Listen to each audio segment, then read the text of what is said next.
E aí, pessoal, tudo bem? Sejam bem-vindos de volta. Meu nome é Norton, esse aqui é um canal compartilhado com a minha irmã Natália.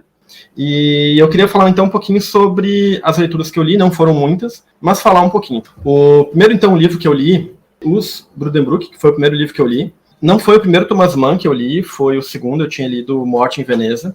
Gostei muito, é um livro, esse aí tem vídeo no canal. Ele vai falar sobre a decadência de uma família, e é um livro muito triste, na verdade, né? Porque, enfim, você sabe que ele começa com a derrocada, né? Ele começa no alto da família, né? Com o seu dinheiro, o seu prestígio, e ela vai decaindo até que tem um final muito, muito triste. E eu acho bacana no Thomas Mann como ele mostra a decadência sem necessariamente dizer a família está decaindo. Vai nos detalhes, né? O livro começa, por exemplo, eles dando um grande jantar, e eles vão mostrando os cômodos da casa, etc e tal. Daí, lá pelas tantas, lá pela metade do livro, um personagem fala, eu acho que a gente pode dispensar fulano, né, uma das empregadas, porque a ala tal da casa já não está mais sendo usada. Então a gente percebe que a casa já não é mais tão usada. É um livro muito bom. Ele é bem grande, assim, ele tem mais de 500 páginas, e em alguns momentos ele é um pouco arrastado, porque o Mann ele vai falar um pouco dessa decadência da burguesia, e ele é bastante descritivo, bastante filosófico também. Então ele não é um livro, para quem não está tão acostumado, é um livro mais parado, entre aspas, né? Ele não tem tanta ação assim. Mas é um livro bom, eu recomendo, e eu acho que ele é mais tranquilo que Morte em Veneza, que tem muito simbolismo, e Montanha Mágica, que eu não li, mas também dizem que é bastante complexo. Um outro livro que eu li e achei fabuloso é Diário de um Homem Supérfluo, do Turgenev. Cara, esse livro aqui é uma novelinha bem curtinho, mas ele vai falar sobre um arquétipo que o Turgenev cria, e que é muito da Rússia, e que a gente vai perceber esse arquétipo ao longo de todos os autores daquela fase da literatura russa, né? De que você tem uma elite jovem, altamente educada, que estudou fora, que estudou na Europa Ocidental, e que quando volta para a Rússia num sistema czarista bastante repressor, não tem mecanismos de botar essas ideias liberais em prática. Então você cria ali um sujeito que tem muita pena de si, é um pouco revoltado, e ele não é um homem de ação, né? Ele é um homem que é desnecessário, entre aspas, né? Ele está ali como um grande objeto decorativo, mas que não tem muita ação. E daí ele vai falar desse personagem que ele é apaixonado por uma menina, mas ele também não consegue dar vazão para esse amor, daí a guria se apaixona por um outro cara, daí ele convida ele para um duelo, e tem toda uma treta envolvendo, mas o bacana mesmo é o que ele faz na construção desse arquétipo, porque daí depois ele vai ser apresentado também em Dostô, por exemplo, com o Idiota, ele vai ter ali no Oblomov essa representação também, que é um aristocrata também que não fazia nada, e ele vai aparecer em vários outros livros também, no Turgenev, ali no Pais e Filhos também tem essa geração, tentou fazer alguma coisa, não conseguiu, é frustrada, depois vem os nihilistas na geração seguinte, que vai preparar o terreno para a terceira geração depois fazer a Revolução Russa, né? Então é toda uma crescente que a gente vai percebendo por meio desse livro que é pequenininho, mas que o Turgenev criou e é muito bom, muito legal. Para quem já leu, recomendo muito. O terceiro livro, gente, que eu li foi, eu acho que a minha leitura favorita do ano passado, E o Vento Levou.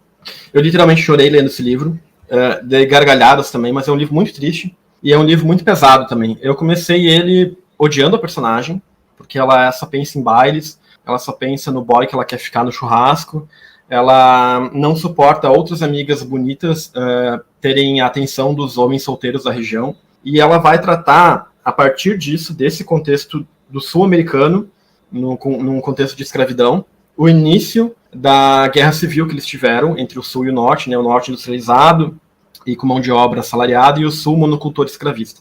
E a partir desse churrasco, que está todo mundo comemorando, a gente tem a notícia, então, do estouro da guerra, e é muito bacana de ver o lado que perdeu, digamos assim, contando a sua versão da história, né? Claro que aqui a gente tem que ter um cuidado ali, porque é uma visão parcial, né? A autora, a Margaret, ela justamente não estava contente, satisfeita com uma forma que a história retratava o lado perdedor, e ela, então, resolve desenvolver um romance contando, digamos assim, o lado do sul, né, de quem perdeu. Tem um bom arco de personagem, ela começa com essa guria fútil, né, bobona, e ela vai se transformando numa empresária de sucesso, chefe de família, guerreira, porque, enfim, ela literalmente pega em armas em dados momentos ali, porque toda a estrutura social se desmonta, né, todos os homens vão para a guerra, não tem mais comida, não tem mais o Estado como corpo de poder não existe mais, está tudo fragmentado, e daí também é aquela coisa meio que cada um por si, e ela realmente tem que tirar forças dela mesma para poder seguir adiante. É um livro que me impactou muito, porque eu não esperava. Tem momentos que você quer realmente dar com um gato morto na cabeça da guria, mas ela é realmente uma guria muito forte, ela realmente sabe o que ela quer, e ela vai atrás, né? Ela não tem meias palavras, é muito diferente, é um contraste interessante com relação ao Homem Supérfluo, porque ela realmente põe a cara a tapa e faz o que tem que fazer. Tem um contraponto bacana ali de uma outra personagem que acaba morando e convivendo com ela, que de certa forma é uma rival, porque ela se casa com o marido com um carinha que ela gostava muito, né? E tem uma discussão bacana aqui que no início do segundo volume, que é a ideia de crepúsculo dos deuses, né? Que uma vez que aqueles, entre aspas, né, gente, assim, é uma figura de linguagem, os senhores de escravo, né, os agricultores da região sul, eles eram vistos como, né, os deuses ali, né, o poder, digamos. E esse crepúsculo é porque eles já estão no fim da vida, né, então aquele universo, aquele mundo, aquela construção social se desfez. Então, muito do que a personagem queria, a Scarlett, né, que as coisas voltassem a ser como eram, em um dado momento o personagem fala, cara, isso aqui acabou, não existe mais, né, aqueles deuses que antes governavam não governam mais. Entraram outros nesse lugar, né? Outros ocuparam esse espaço. E tem uma discussão bacana, sem falar que, para mim, como formação de economista, que eu gosto muito, é a evolução da cidade, né? Ali é Chicago, se eu não me engano. Não sei, agora é uma cidade que depois vai virar uma cidade muito importante nos Estados Unidos. Como é que ela se desenvolve em meio à guerra, em meio ao processo, né, de destruição, e como ela se reconstrói depois da guerra, né? Porque daí o norte ocupa aquela região e eles precisam conviver. É um livro longo, mas é um livro muito tranquilo de ler. Tem muito diálogo e tal, e a autora consegue te colocar para dentro do livro de uma forma muito, muito tranquila. Bom, daí, eu nessa vibe de leitura, né, com crítica social e tudo mais, eu inventei de pegar As Vinhas da Ira, do John Steinbeck. As Vinhas da Ira também se passam nesse mesmo contexto, que é Oklahoma, se não me engano, de uma família agricultora pobre, que é expulso das suas terras em função do sistema capitalista vigente na época, dívidas e tal. E por que eu acho que eu entrei numa ressaca? Porque é um contexto muito parecido, o ambiente muito parecido. E se você pensar, aqui o livro termina, O Vento Levou, ali no final do século XIX, né, início do século XX. E aqui, eu acho, se eu não me engano, é a terceira geração que vem depois dessa galera que viveu a Guerra Civil. Então, os avós que aparecem aqui provavelmente eram as crianças que estavam em O Vento Levou. É uma continuação. E é meio bizarro de ver, assim, como as coisas não necessariamente melhoraram para aquelas pessoas, né? E aqui ele vai falar sobre um evento histórico, dois eventos históricos, né, muito concretos, que foi o Dustin Bolt, uma coisa assim, que foi um mau uso do solo muito grande, junto com uma seca muito grande que afetou o sul dos Estados Unidos, que gerou um processo de desertificação muito grande naquela região, que tornava o solo totalmente infértil e as pessoas não conseguiam cultivar. E aí junto tem a crise de 29, que foi também a quebra da bolsa e tal. E a gente percebe esse contexto no livro, né? Então essa família é aquela coisa, né, gente? Para quem trabalha no campo, né? Você não tem como controlar as condições naturais e nem o preço da sua mercadoria, porque ela é uma commodity, ela é vendida em bolsa, então você produz, mas você não pode botar o preço que você gostaria naquele produto. E então essa família, né, e como todas as outras, e assim que funciona, pegava um empréstimo, plantava, e quando viesse a colheita, colhia, pagava esse empréstimo, e com esse lucro, né, esse pequeno lucro, você financiava a próxima safra. Só que você vem numa sequência de anos muito ruins, ninguém mais conseguia pagar a hipoteca daquelas terras, e o sistema vem muito opressor. Não tinha sistema de bem-estar social, de proteção, crédito, trabalhador, etc. e tal, e as pessoas literalmente eram mandadas embora. E essa família, então, acaba migrando para a Califórnia, porque se entende que lá existia uma grande propaganda, que lá as terras eram férteis, que precisava de mão de obra, que se pagava bons salários. E a gente vai ter esse êxodo da família, junto com várias outras famílias, para esse sonho, né, para essa questão de terra prometida, digamos, né? E daí a gente vai vendo, paulatinamente, que a vida é só desgraça. Nada funciona, é perrengue atrás de perrengue. É um livro que eu adorei ler, mas ele é uma leitura que, tipo, é muito estafante, porque tudo de ruim acontece com essa família. Mas é um livro interessantíssimo, não à toa ele ganhou o Nobel, o Steinbeck. A leitura dele é muito forte, tem um dos melhores finais que eu já vi da literatura, e é uma leitura de acusação, assim, de manifesto, não como algo ruim, mas para mostrar para as pessoas uma realidade, porque o Steinbeck ele era jornalista, e ele constrói esse livro com base nos relatos e nas observações que ele fazia no interior americano, né? Mas é um livro muito importante para ser lido. Eu acho que aquilo, né? A leitura humaniza a gente, e eu acho que esse livro tem um apelo muito grande, principalmente para a galera que acha que não, livre mercado, que isso está do mínimo, né? Aqui fazendo um comentário mais pessoal. Quando a desgraça vem e você não tem condições de se proteger, é muito importante você ter alguns mecanismos de proteção para que a sociedade como um todo não se desfragmente, né? E aqui é importante, você percebe a importância que tem e muito do que poderia ter sido amenizado se tivesse algum tipo de controle, né? Algum tipo de distribuição de renda mínima, de acesso à saúde pública, enfim, para aquelas famílias. Então, e é engraçado, né? Só depois de 39, com o New Deal do Roosevelt, que a sociedade americana se percebe como, nossa, a gente precisa fazer alguma coisa pelos milhões de desempregados, né? Mas ele é um livro muito bom, só que você tem que ter estômago. O outro livro que eu li foi de um japonesinho chamado o Mishima, tá? Não vou saber aqui falar o primeiro nome dele, a Erika depois me corrija se eu falei errado, mas o Mishima, então, Confissões de uma Máscara. E esse do Mishima aqui estava esgotado, o autor ele está no 1001 livros, esses 3 livros que eu falei estavam, mas esse livro especificamente não tá. O que tá dele é um outro chamado Mar Inquieto, ainda não li, mas esse aqui a Tati Feltrin tinha feito uma resenha sobre ele, me interessou. A história do livro, a história do autor, na verdade, é tão ou mais interessante que a história do livro, né? Porque o autor, ele era japonês, homossexual, nos anos 50, e ele tentou um golpe de Estado, não conseguiu, tentou se matar, e ele era a favor da monarquia, ele queria que, enfim, voltasse do jeito que era antigamente, tá? Uma coisa meio bizarra. E esse do Mishima, eu gostei, mas eu achei meio, não sei.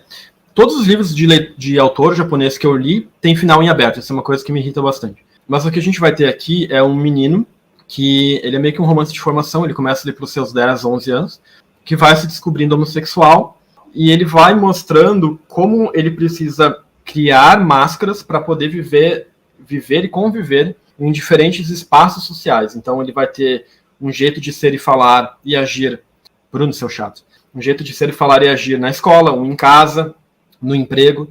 Ele tenta entrar num relacionamento romântico com uma menina, um amigo dele, menina que era irmã de um amigo dele, e daí não funciona. E é essa relação de não se aceitar e a sociedade também não se aceitar, e como é que você tem que conviver, assim, é bem pesado, inclusive, né, quando ele vai no teatro uma vez, ele se encanta por uma atriz, daí ele volta para casa, daí tá toda a família reunida com os avós, etc e tal, e ele meio que faz uma performance, assim, ele se pinta como artista e ele entra na sala, e daí ele percebe os olhares de acusação das pessoas, e como ele se sente julgado por aquilo, e daí ele se retrai e ele vai se limitando, ele percebe que tem alguma coisa que ele faz do jeito que é errado, e que as pessoas condenam, né.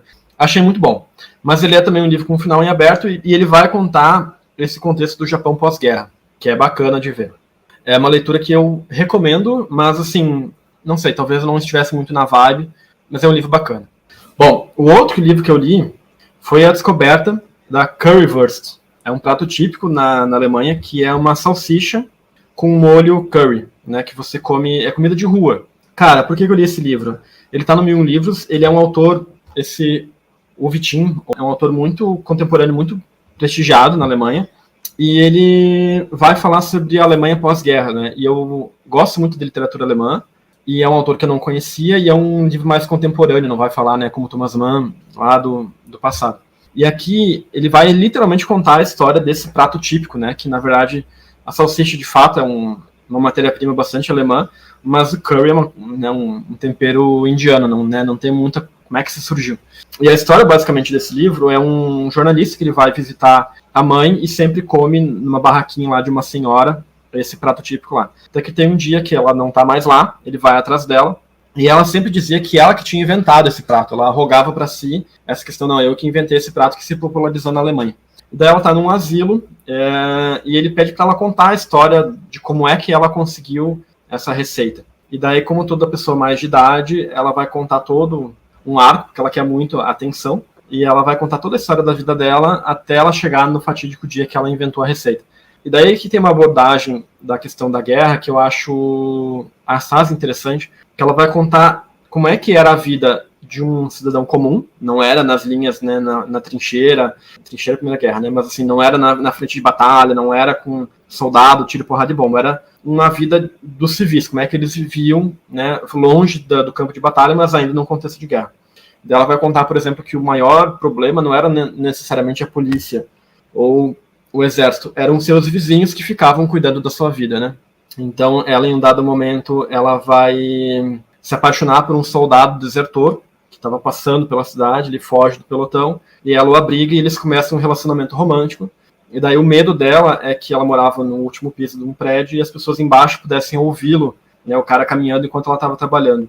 E ela vai contar, então, todo esse relacionamento deles, desse medo do cara de ser descoberto, de alguém descobri-los, e ela vai contar o exato pós-guerra, né? Como é que seriam os dias seguintes ao armistício. E ela vai contando esse processo de tipo, meu Deus, né? Agora vamos começar a respirar, né? Então você já não tinha mais, o marco alemão era papel pintado, não valia nada, e as pessoas começavam num processo de escambo, né? Então, eu tenho aqui 1 quilo de café, eu preciso de 1 metro de tecido, quem é que tem? E daí esse processo de trocas, e ela vai, nas trocas, né, chegar nessa questão da receita. Não vou contar o final, porque é o mote do livro, mas não é um livro necessariamente que eu falo assim, puxa, você tem que ler antes de morrer. Eu acho que é uma coisa meio pesada, mas ele traz uma abordagem diferente, que é essa virada de chave, né? Não é o pós-guerra já com as pessoas, o mundo estabilizado. É tipo, beleza, acabou o dia seguinte, né?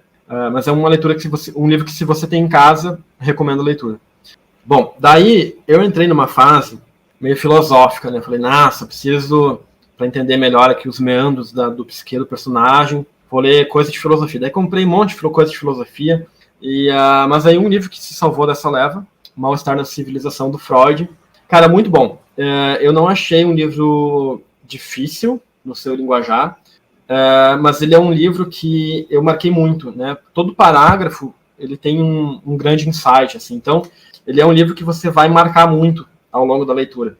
E é um livro que você tem que ler com calma, porque para você poder absorver tudo aquilo que está sendo tratado pelo Freud, né? O Freud é que ele vai escrever ali em 29, um pouquinho antes, ali na véspera da quebra da Bolsa de Valores, e ele vai se questionar por que a civilização, depois de um avanço tecnológico muito grande, né? A gente já teve ali a Revolução Industrial, as pessoas, em tese, não morriam mais de fome, né? Quando alguém morria de fome era por uma questão de desigualdade mesmo, econômica, e não necessariamente porque não tem mais alimento, porque a caça terminou, né? As pessoas já tinham dominado a técnica da agricultura e tal. E com esse avanço tecnológico, por que as pessoas ainda eram infelizes, né? E quando Freud escreve ali no início do século XX, ele está se questionando ali por que, enfim, a sociedade não consegue estar bem com ela mesma, por que o ser humano é infeliz. E daí ele vai falar de um monte de teorias, digamos assim, né, postulados em teses que ele vai colocando, né, que ele vai levantando para tentar entender por que a gente vive uma sociedade depressiva, né, mal, e ele vai trazer alguns insights muito legais que eu achei muito bom. É um livro curtinho, mas que recomendo muito a leitura. O outro livro que eu li, eu já li 1, 2, 3, 4, 5, 6... O 7º livro que eu li foi Moby Dick, do Herman Melville. Cara, é um livro que me surpreendeu bastante. O início dele é divertidíssimo. Eu ria pacas, porque a gente vai ter aqui um narrador não confiável, né? Chamarem para o Ismael. E esse Ismael, ele é um marinheiro que se candidata para trabalhar num navio baleeiro, né? Naquela época ali, 1800 e poucos. A caça-baleia, infelizmente, era uma coisa que dava muito dinheiro. E ele é engraçado nesse início, ele tem umas sacadas humorísticas muito boas. O livro, de fato, vai ficar bastante maçante quando eles entram no navio e o Melville meio que para a história toda para contar o pormenor da vida de um marinheiro. Marinheiro baleeiro, ainda por cima, né? Então ele vai falar como é que a baleia é representada na literatura, nas artes, na Bíblia, no folclore, todos os tipos de baleia, o que se aproveita da baleia, desde a carcaça, da carne, do óleo, dos ossos. Ele vai falar de tudo, né? Então, como é que se pescava, como é que era cada tipo de nó, etc. Então, a história dá uma parada, realmente, né? E ele vai, então, ganhar fôlego, né, tração no final, quando a gente tem, de fato, o encontro entre o Capitão Ahab, que é, digamos, uma das figuras principais aqui desse livro, com a Moby Dick e a caça, de fato, da baleia, né? O Ahab, para mim, é um dos melhores personagens desse livro. Eu acho uma pena que ele aparece relativamente pouco. Para vocês terem uma ideia, ele só aparece na metade do livro, e todas as cenas em que ele aparece são profundamente impactantes. E a gente percebe quando um livro é bem escrito, quando o autor tem uma capacidade técnica muito grande, quando ele... Vou dar um exemplo, né? Porque é muito fácil, um autor medíocre talvez diria que o Ahab fez um discurso e nesse discurso todas as pessoas se apaixonaram e compraram essa ideia. Aqui não, o Melville ele transcreve o discurso, né? Como o Ismael escreve realmente palavra por palavra do que o Ahab fala. E quando você lê o discurso, né, você ouve o discurso, digamos assim, você fica cativado por aquilo também, né? Eu, como leitor, eu falei, cara, se eu estivesse lá, talvez naquele momento eu teria comprado essa ideia também, porque a capacidade de escrita do Melville é muito grande. E você realmente fica convencido. Tem muita figura de linguagem, tem muita coisa que você pode sacar dessa leitura, e é por isso que ele é um livro tão atual, né? Como é que um discurso, né, uma mensagem pode inflamar tantos ânimos das pessoas, né? A gente está vivendo agora, essa live aqui ocorre no dia 21, né, uma semana depois do 8 de janeiro lá em Brasília. Como é que um discurso na mente das pessoas pode levá-las a cometer, né, atrocidades, ou então abandonar a razão, no caso a razão econômica, que seria, né, o fato de ir atrás de baleias. É um livro muito bom. Daí eu vi que eu estava indo numa seara de muito livro grande, assim, né? E Moby Dick também me deu uma ressaca literária. Mas daí eu li uma coisinha mais tranquilinha, que foi O Tradutor Cleptomaníaco e Outras Histórias, do não sei falar o nome dessa pessoa. Ele é um autor húngaro, acho que é. É um autor que eu nunca tinha lido, e as histórias são muito bacanas, assim, eu vou dizer que eu gostei muito. Essa do Tradutor Cleptomaníaco, em especial, ele é literalmente um cara que ele é cleptomaníaco, ou seja, ele rouba não por ganância, por maldade, ele é tipo um toque, uma coisa que a pessoa tem. Ela pega as coisas, né? E ele não conseguia mais emprego, estava preso e tal, e daí um amigo falou assim, cara, eu vou conseguir aqui um trampo para você vai traduzir, né, textos para uma editora aqui. Só que ele é cleptomaníaco, né, gente? Então ele começa a roubar dos personagens no livro. Então, no original, ele fala assim, ele vai descrever, né, e a fulana de tal, que tinha um colar de pérolas e um vestido azul, entrou no salão. E daí ele traduzia, é a fulana que tinha um vestido azul, entrou no salão. Ele roubava dos próprios personagens. E daí, como toda coletiva de contos, tem contos que são muito legais, tem contos que não são tantos, né? Um outro que eu achei bacana é como é que seriam os problemas de uma pessoa que tem muito dinheiro, né? Então é um cara que recebe uma herança, ele não sabe o que fazer com esse dinheiro, ele começa a distribuir dinheiro pela cidade, isso acaba gerando uma grande confusão. É um livro de contos bacana, para quem não conhece esse autor, eu acho que é uma boa porta de entrada. Não sei se tem mais coisa publicada dele, mas eu acho que vale a pena ler, tem coisas aqui realmente bem interessantes. Então, o outro livro que eu li foi esse aqui, O Mar, do John Banville. Ele ganhou o Booker Prize, ele é um autor irlandês, e, cara, é um livro muito bom, mas é um livro que, para quem lê só a intrínseca, vai dizer que é arrastado, que é lento, que nada acontece, né? Para quem lê esses livros aí de tag, não vai gostar do livro, tá? Mas para quem já tem um pouco mais de caminhada, e não fica lendo só literatura infanto-juvenil, eu acho que é um excelente livro, tá? Eu acho que vai gostar. E ele me surpreendeu, porque é um livro bastante complexo e não foi tão fácil de ler, assim, justamente por isso. Ele é um livro muito contemplativo. E a gente vai ter aqui 3 linhas narrativas. Uma do personagem no tempo presente. Ele começa já dizendo no início do livro que perdeu a esposa de câncer. Então ele vai contar o ano em que a esposa descobre que está com a doença e que é terminal, que não tem mais salvação. Então ele vai contar esse último ano da esposa com a esposa. E ele vai mesclar uma terceira linha de tempo, que é ele na infância. E daí tem aquela coisa, né, europeia não é luta de classe, mas de estagmentação de classe muito grande, que ele vinha de uma família mais humilde e ele se aproxima de uma família de classe social bem mais alta que a dele. Daí ele vai, então, ao longo da narrativa, intermeando essas três histórias dele no presente, porque daí a esposa falece e ele volta para a cidade de praia que ele passou a infância. Daí nessa infância ele conheceu um casal de gêmeos, ele se apaixona pela mãe dessas crianças, depois pela menina, e daí vai acontecer uma tragédia, e daí tudo envolve o mar, né? Então, tem um rolê ali na praia, que é uma casa de veraneio, e no final da vida ele está nessa estalagem, que era a antiga casa que morava essa família rica, né, que ele se envolveu. E ali é muito uma questão de memórias num tempo psicológico do autor, então ele não vai de forma muito clara, delimitar qual narrativa. Você tem que fazer uma leitura atenta para poder sacar, nossa, aqui ele está na infância, aqui ele está com a esposa, aqui ele já é ele velho, lembrando disso tudo, né? E ele vai falar sobre essas memórias e como é que a memória prega peças na gente, né? Então ele falava, eu me lembrava da casa assim, assim, assado. Eu me lembrava da praia assim, assim, assado. Aqui era a loja onde eu ia comprar, sei lá, presunto. E ele fala, como o que ele tinha na memória era uma coisa e o que ele via na prática era diferente. Então a casa já não era mais tão grande como ele achava que era e tal. E como esse processo de memórias é complicado, né? E é uma temática que eu gosto muito, essa de você relembrar a sua infância, né? Então são temas que me atraem muito, assim. E tem uma reviravolta no final do livro que eu não esperava, que eu fiquei assim chocado, né? Mas é um livro bacana. E por fim, gente, o último livro que eu li foi de um autor alemão, o Tenente Gustel, do Arthur Schnitzler. Cara, gostei muito. Gostei mais ainda do texto de apoio. E aqui ele é um escritor austríaco. E ele vai falar, cara, aquelas comédias de erro, assim, sabe? A gente tem um cara que tá numa peça de teatro, numa ópera, entediado, né? Ele não tá curtindo do que ele tá assistindo do espetáculo. E ele, enfim, daí tem um intervalo no meio da peça, no meio da ópera. E ele vai ali até a parte dos casacos para pegar o seu casaco e ir embora. E daí ele tá na fila, ele tá com pressa, e ele meio que se esbarra no padeiro, eu acho, uma coisa assim. E eles meio que, tipo, começam a se estranhar ali no meio da fila. E daí o cara... É aquelas coisas bizarras, né? Do Império Austríaco. E da aristocracia. Ele tava com uma espada, né? Junto com ele, no teatro. Daí é até engraçado, porque daí o padeiro fala assim, cara... Ele meio que xinga o cara, né? Manda o cara pastar. E ele confronta. Ele era né, um cara grandão, forte, assim. Ele pega na espada, né? Olha o duplo sentido. Segura na espada e fala assim, cara... se tu não pedir desculpas, eu vou tirar essa espada. E a gente vai... né? A gente vai se encontrar ali fora. E ele fica, então... Ele percebe o que ele fala.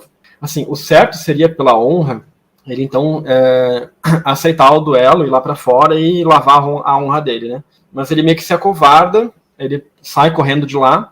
E daí, gente, ele vai passar a noite toda, a madrugada toda, se preparando para se matar. Porque, nossa, né, meu Deus, alguém de classe inferior pegou na minha espada, me convidou para um duelo, eu não aceitei, manchou minha honra, e meu Deus, o que as pessoas vão dizer? Eu vou ser demitido do exército. E ele vai andando por Viena, né? Daí ele passa, né? Toda a vida dele passa ao longo dos olhos dele. E daí quando ele tá num café, já de manhã, ele fala assim, não, eu vou tomar meu café e daí eu vou partir para os finalmente. E daí ele recebe uma notícia que, tipo, ele fala assim, nossa, que bom, né? Não preciso mais fazer aquilo que eu imaginei que eu ia fazer. E o mais legal desse livro, além da história em si, é que ele é uma alegoria para o Império Austríaco. É isso que eu acho massa, assim, né? Tem um texto de apoio aqui explicando, né, de que como o Império Austríaco era um império que já estava em fim de, né, crepúsculo dos deuses, né, em fim de carreira, o exército como instituição já não tinha mais grandes batalhas, então eles estavam bastante obsoletos, não tinha mais o que fazer, e daí ele faz toda uma reflexão desse microcosmos, dessa coisa que passa na cabeça do personagem com a história do país da Áustria, né. Livro muito bacana, gostei muito de lê-lo, tá, recomendo para quem quiser começar por esse autor, e assim, o livro, metade do livro quase é texto de apoio. E daí, os dois livros, o Mar e o Tenente Gustel, falam dessa coisa, né, das memórias do tempo. E os dois citam, direto ou indiretamente, o Proust.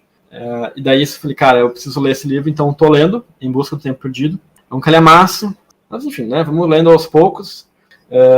Agradeço a cada um que assistiu a gente aqui hoje. Compartilhem esse vídeo, se inscrevam no canal, também nos sigam no Instagram. Então, um grande abraço. A gente se vê por aí